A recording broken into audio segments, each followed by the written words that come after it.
E o zi absolut normală de grădiniță. Grădinița dramei totale. Imediat! Ne îndreptăm către cea mai mare petrecere la piscină a anului. Aceasta este invitația ta. Mă bălăcesc în plăcere.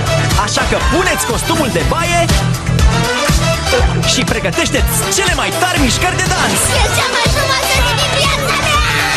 Haideți, tineri titani, petrecere la piscină! Mâine la ora 9:15, numai la Cartoon Network. Ne întoarcem după o scurtă pauză.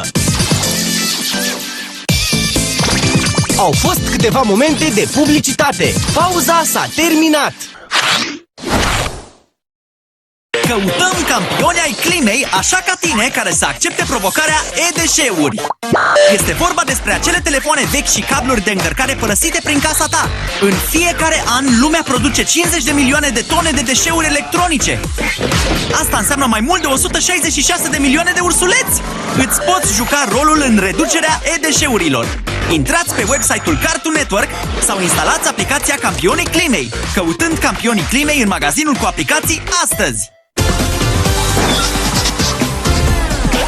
Wow!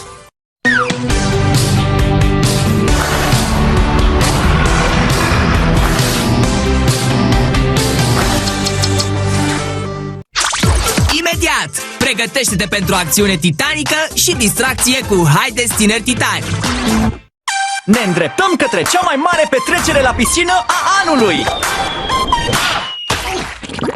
Aceasta este invitația ta.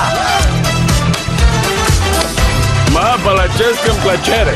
Așa că puneți costumul de baie și pregătește-ți cele mai tari mișcări de dans. E cea mai frumoasă zi din viața mea!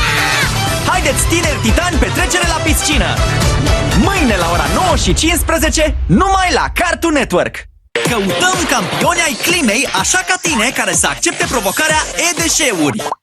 Este vorba despre acele telefoane vechi și cabluri de încărcare părăsite prin casa ta. În fiecare an, lumea produce 50 de milioane de tone de deșeuri electronice. Asta înseamnă mai mult de 166 de milioane de ursuleți. Îți poți juca rolul în reducerea e-deșeurilor.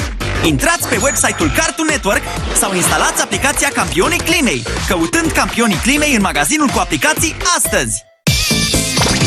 Urmează pauza de publicitate.